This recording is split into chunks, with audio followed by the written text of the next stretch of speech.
അവനെവിടുന്ന് ആർക്കും വിളിച്ച് പ്രാർത്ഥിക്കാം. യാതൊരു മധ്യവർത്തിയുടെയും ആവശ്യമല്ല. ഏത് മനുഷ്യനും എവിടുന്നും വളരെ എളുപ്പത്തിൽ യാതൊരു പ്രയാസമില്ലാതെ വിളിച്ച് പ്രാർത്ഥിക്കാം.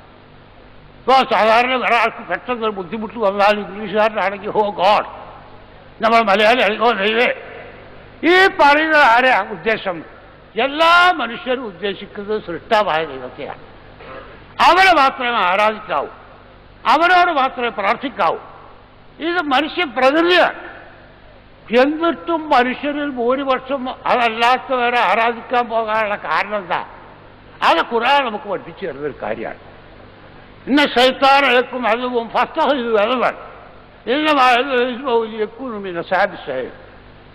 പിശാചികളുടെ ശത്രുവാണ്. അവനെ ശത്രുവായി തന്നെ വെക്കുക. അവൻ അവന്റെ സൈന്യത്തെ ആളുകളെ നരകശിക്ഷയിലേക്ക് ക്ഷണിക്കുകയാണ്.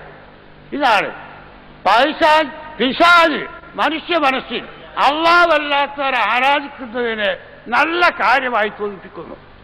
നല്ല ബുദ്ധിമാന്മാരായ മനുഷ്യർ, നല്ല ശാസ്ത്രകാരന്മാർ, നല്ല ചിന്തകന്മാർ, നല്ല രാജാന്തരജ്ഞന്മാർ, നല്ല വിശഗ്വരന്മാർ, സാധാരണ കാര്യങ്ങളിലെല്ലാം വളരെയധികം വിജ്ഞാനവും ബുദ്ധിയും ഒക്കെ ഉള്ള ആളുകൾ, നല്ല സർവകലാശാല ബിരുദവും ഡോക്ടറേറ്റും ഒക്കെ കിട്ടിയ ആളുകൾ, അവരുടെ ലൗകിക കാര്യങ്ങളിലെല്ലാം വളരെ യുക്തിയും ബുദ്ധിയും ഉപയോഗിക്കുന്ന ആളുകൾ, ആരാധനയുടെ കാര്യത്തിൽ അവർ ഹോളിഡേ കൊടുക്കുന്നു ബുദ്ധിക്ക്. ആരാധനയുടെ വിഷയം വരുമ്പോൾ അവരുടെ യുക്തിയില്ല, ബുദ്ധിയില്ല, ഒന്നുമില്ല. അന്ധമായ അനുകരണവും അന്ധമായി അല്ലാഹുവല്ലാത്തവരെ ആരാധിക്കുവാൻ അവർ ഒരുപ്പെടുന്നു. ഇതാണ് ഖുർആൻ പൗരാണിക കാലത്തെ രണ്ട് സമുദായങ്ങളെ പറ്റി പറഞ്ഞു.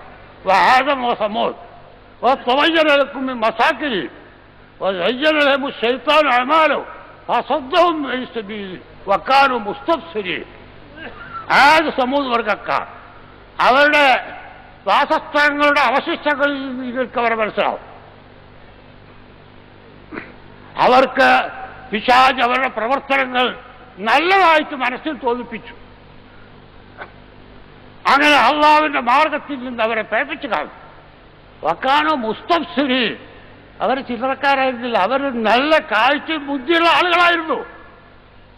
അപ്പൊ നല്ല ബുദ്ധിമാന്മാരായ മനുഷ്യന്മാര്, നല്ല രാജ്യാന്തരജ്ഞന്മാര്, നല്ല രാഷ്ട്രീയ നേതാക്കന്മാര്, പ്രധാനമന്ത്രിമാരും മുഖ്യമന്ത്രിമാരും പ്രസിഡന്റുമാരും എല്ലാവരും പിശാച് അള്ളാഹുവിന്റെ ആ ലളിതമായ മാർഗത്തിൽ നിന്ന് അള്ളാഹുവിനെ മാത്രം ആരാധിക്കുക, അള്ളാഹുവിനോട് മാത്രം പ്രാർത്ഥിക്കുക എന്ന ആ വളരെ ഋജുവായ മാർഗത്തിൽ നിന്ന് വഴിപഠിപ്പിച്ച് മറ്റാരാധനകൾ അവർക്ക് സുന്ദരമായി നല്ല കാര്യങ്ങളായി അവരുടെ മനസ്സിൽ തോന്നിപ്പിക്കുന്നു.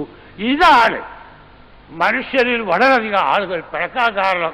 അതുകൊണ്ട് തൗഹീദിന്റെ പ്രചരണം ഒരിക്കലും നിർത്താൻ പറ്റില്ല. അതെപ്പോഴും തുറന്നുകൊണ്ടിരിക്കണം. കാരണം പിശാച് അവന്റെ പ്രവർത്തനം നിർത്തുന്നില്ല, അവൻ എപ്പോഴും പ്രവർത്തിച്ചു കൊണ്ടിരിക്കുന്നു.